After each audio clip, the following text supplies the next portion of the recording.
Welcome back. This week, we look at an organization that has played a major role in American society and politics, Skull and Bones. Now, let me interject here that what we give in these short videos is strictly vignettes. The more comprehensive detail about such things as Skull and Bones and other things are in my book. But after the Illuminists infiltrated our system of higher learning, they started to recruit into their schemes the young, bright students that they instructed, and those who were the sons of prominent men, bright students or not. In this manner, they were able to gather wealth and influence into their ranks by influencing the young men who were not yet set in their ways or had the education to withstand the wiles of the Illuminists. We will give you the official story of Skull and Bones. It is bad enough, but what never, ever comes up is the fact that any campus organization has to have the sanction of the institution, or it cannot function, one way or another. Otherwise, the institution's administration will shut it down. We know of no record that shows who in the Yale administration helped Skull and Bones get started and became an integral part of Yale. We are to believe that two students started such a prominent and important organization on campus without any help or criticism from the faculty.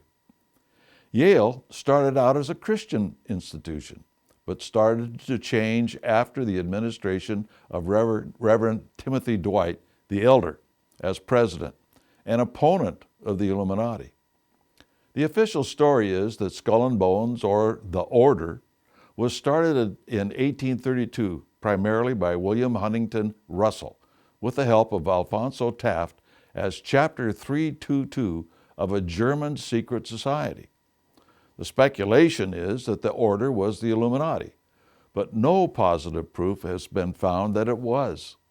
Since Russell studied at the University of Berlin and Skull and Bones became known as the Brotherhood of Death, it is likely that it was part of the Totenbund, or Order of Death, itself a descendant of the Illuminati. A telling clue of their origin, even though circumstantial, is the use of the term the Order, just as the Illuminati was known. Skull and Bones members' influence grew until they controlled Yale by 1862 and played a major role in taking over or starting many major universities by 1900. Not only Yale, but Johns Hopkins, Cornell, the University of California, Carnegie Institution, even the Chicago Theological Seminary. William Russell went on to play a major role in Connecticut politics and the state militia. He grew close to the terrorist John Brown and was involved in supporting his efforts in the Kansas conflict in the 1850s. Russell is rarely mentioned in this regard today, but Russell was named by Brown as one of the trustees of his will. The other co-founder of Skull and Bones, Alphonso Taft, played out a more overt influence on America by the positions he held. He became the Secretary of War and the Attorney General in the Grant administration. He ran for governor of Ohio but lost the race over his desire to see the Bible eliminated from the public schools. Of course, Taft's son, William Howard Taft, who was also a member of Skull and Bones, became president. He played the leading role in the establishment of the National Chamber of Commerce, which today plays a dominant role in promoting foreign entanglements under the guise of free trade, all of which is using patient gradualism to destroy American sovereignty. William Howard Taft also started the League to Enforce Peace. It was a forerunner to the League of Nations, whose mission would have been to enforce peace by waging war on those who wage war. Skull and Bones comes up repeatedly throughout our book, To the Victor Go the Myths and Monuments, because so many members have played major roles in American politics, education, and finance, including the Bush family, starting with Prescott Bush. There have been secret societies established at other universities, some by members of Skull and Bones. Andrew Dickinson White of the Order was the first president of Cornell, and he encouraged the formation of a secret society on that campus. Once opposition to Skull and Bones began to build among the student body at Yale to this elitist secret society, then another secret order was established, and then another. They had the appearance of the tactic outlined by Adam Weishaupt and other Illuminists. A cover is always necessary. In concealment lies a great part of our strength. Hence, we must always hide ourselves under the name of another society. Weishaupt also said, conceal the very fact of our existence. If they discover us, conceal our real objective by profession of benevolence. If our real objective is perceived, pretend to disband and relinquish the whole thing, but assume another name and put forth new agents. The Illuminati Regent degree said this, for this reason we should always conceal ourselves under the name of some other association.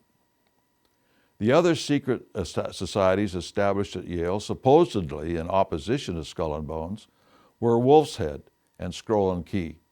These later societies have not been researched as well as Skull and Bones, and tend to be under the radar of most historians who even mention Skull and Bones. According to the Encyclopedia of Fraternities, compiled and edited by Albert C. Stevens in 1907, shows a direct lineage of Scroll and Key as well as Wolf's Head from Skull and Bones, and not as independent entities. These three secret societies of Yale have played a major role in the movement of our country into internationalism, as opposed to America First, and the sovereignty of the American people. Members of Skull and Bones played a role in the secession of both sides of the North and South and helped bring about the Civil War. Their members became prominent in the federal government and built up the internationalism so paramount in the federal government today. Now, there's a great deal of information on Skull and Bones online, but use caution when looking at it since some tends to be less than accurate. The best book on the subject of Skull and Bones is by Anthony Sutton, called America's Secret Establishment. These campus secret fraternities were very useful in fulfilling an important tactic promoted by the Illuminati. This tactic is not only to enlist the brightest students, but to target the progeny of their enemies, making their sons into minions. In this way, the younger can coast on the reputation of the elder among the Illuminists' opposition, subverting as much of the father's organization and effectiveness as trusted friends. In addition, they capture the financial base of their enemy upon his death by having enlisted the heir to their cause. An example of this would have been Timothy Dwight V, grandson of the aforementioned Dwight. The elder Dwight was a fighter against the Illuminati and its influences. The younger Dwight became a member of the order and studied in Germany under Hegelians and later served on the American Committee for the revision of the English version of the Bible from 1878 to 1885. He served as a professor of the Yale Divinity School, teaching future Christian ministers. He followed in his grandfather's steps as the president of Yale in 1886. Hegel, by the way, believed that Christianity was a moral error, and he identified with the Jacobins. Hegelians believed the state was almighty and seen as the march of God on earth. Such is an example of a person marching forward on the reputation of the elder member of the family who was an enemy of the Illuminati.